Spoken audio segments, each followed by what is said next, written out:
cuma ngikutin kata hati aja sih sebenarnya. Mungkin setiap orang yang udah bertambah umur ya, semakin matang, bukan semakin tua ya, semakin matang kayaknya semakin pengen berbuat lebih untuk akhirat ya.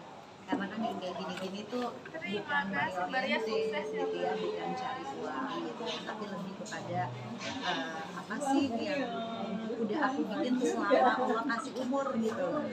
Oke, kerja, syuting, ono ini segala macam dengan segala aktivitasnya, tapi aku niat dalam hati bismillah sedikitnya aku sisihkan waktu untuk berkegiatan yang memang tujuannya adalah lillahi ta'ala gitu.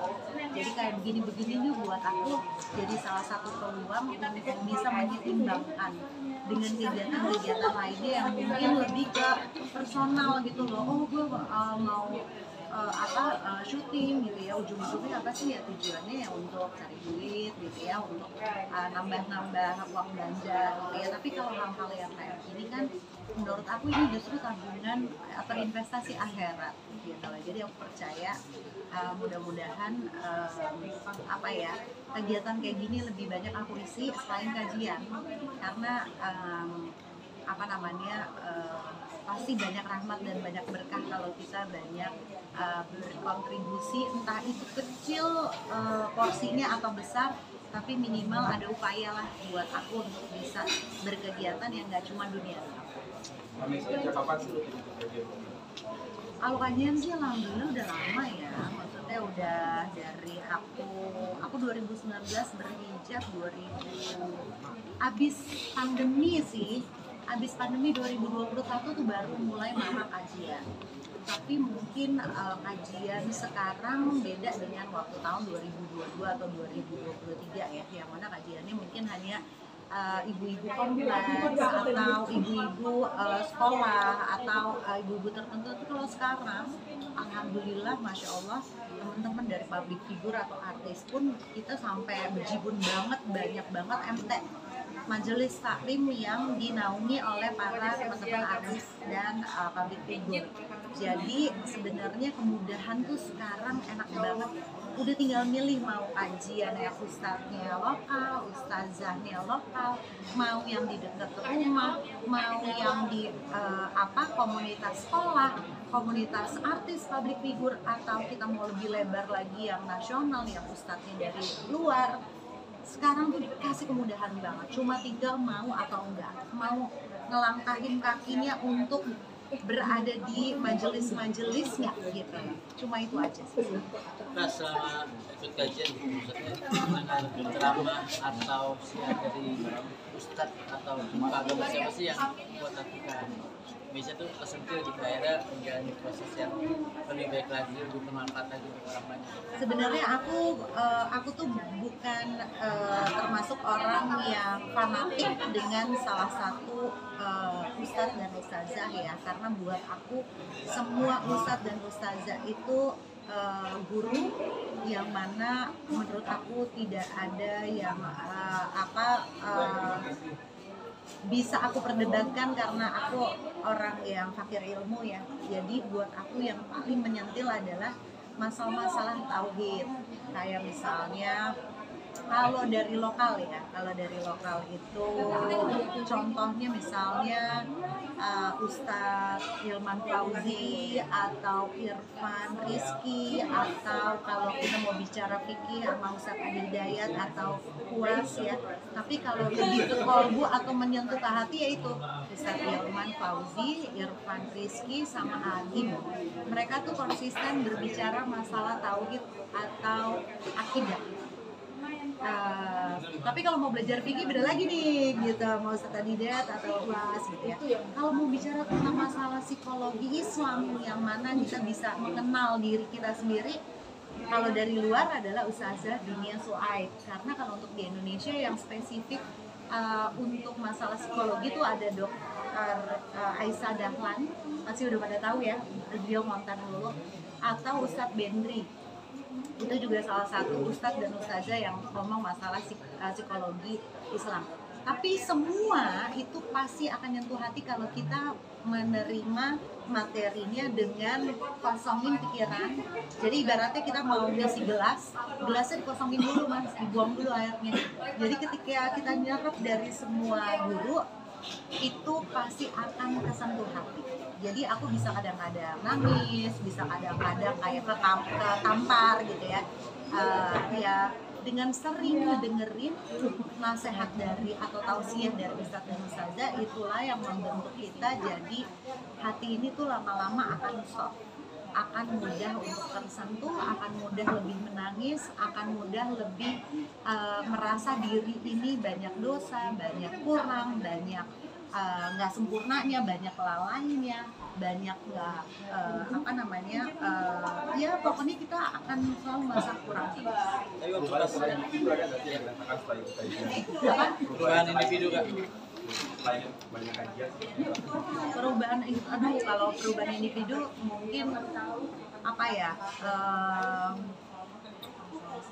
agak ngeri kalau menilai diri sendiri ya, oh gue udah gini udah deh, kayaknya takutnya malah jadi ria ya.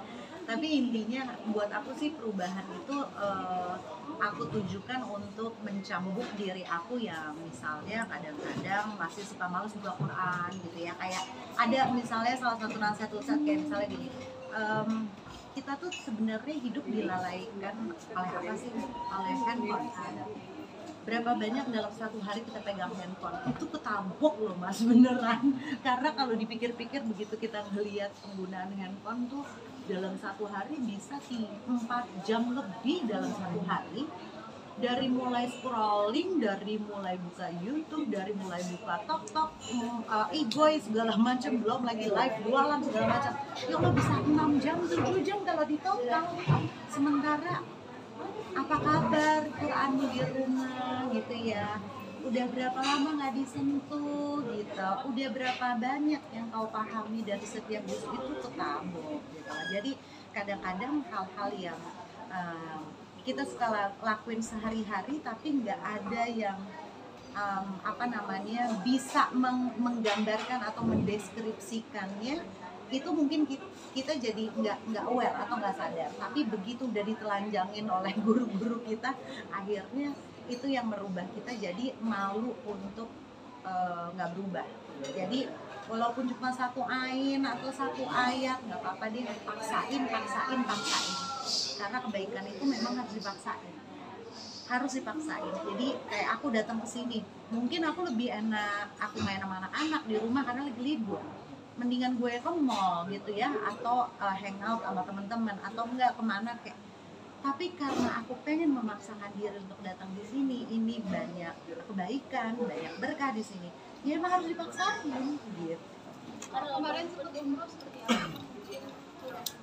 Umroh alhamdulillah, umroh, perjalanan umroh aku kemarin, perjalanan umroh pertama perdana bersama anak-anak, bersama mertuaku, alhamdulillah yang usianya udah 80 tahun. Jadi pengalaman pertama ngebawa anak umur 8 tahun dan ibu mertua yang udah usia 80 tahun. Challenging banget Mbak, karena yang satu aku harus ngurusin kursi rodanya mama, yang satu aku harus menjaga mood anakku supaya nggak cranky, karena umroh itu adalah ibadah fisik yang capek.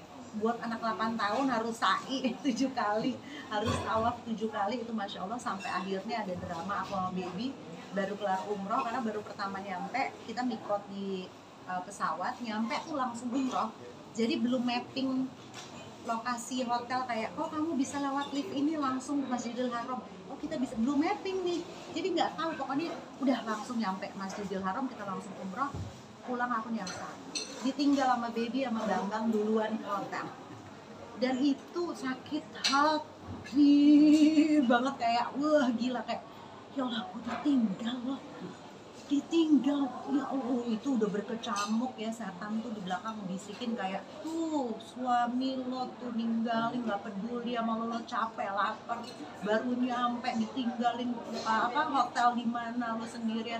Untungnya ada Syabila sama Lisan, aku yang pertama kedua, itu kita berdua tuh udah kayak di ubun-ubun. Bayangin ya, baru kelar tahalul, terus tahalul nggak ada baby, nggak ada Bambang, kayak cuma bertiga doang, itu kayak ya Allah sedih banget sih umrah kali ini gitu, ditinggal suami. Terus kan biasanya begitu tahalul tuh kan klimaks ya, kita udah melewati semua rukun umroh, udah selesai, itu tuh jadi gong gitu loh. Itu pasti nangis, kita peluk-pelukan kayak alhamdulillah, ini gak ada baby dong, gak ada Bambang, rasanya kayak gimana, itu diuji. Jadi ternyata Allah tuh pengen nguji kesabaran aku yang memang apa ya, mungkin karakter aku yang aku gampang marah banget kalau dicuekin lah. Jadi kayaknya di sana tuh nih kasih nih, ayo bisa nggak nerima situasi. Ternyata miskom, baby pulang duluan karena Bambang ngantuk parah, nangis belum tadi gendong, udah gendong depan, udah gendong belakang, udah di atas segala macam, dia udah ngantuk hebat. Sampai akhirnya saat terakhir tuh baby sampai pakai kursi roda biar cepat pulanglah dia duluan. Kan aku jadi sedih ya, dia capek gitu ya ternyata gendongin Bambang.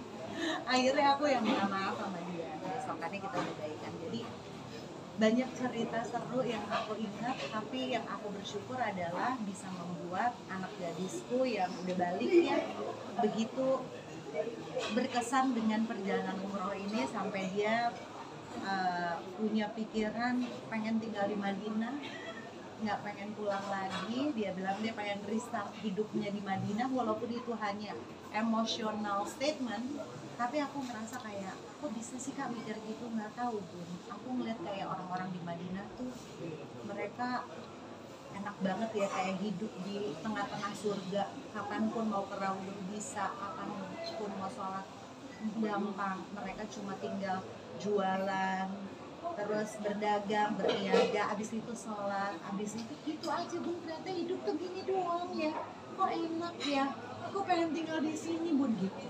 Sampai dia nangis ninggalin anakku yang Luisa nangis ninggalin Mekah, Syabila nangis ninggalin Madinah. Jadi dua-duanya alhamdulillah bukan aku yang expect tinggi gitu ya, tapi ternyata Allah bisa ngebolak-balikin hatinya anak-anakku sampai segitu jatuh cintanya dengan perjalanan umroh ini. Kira-kira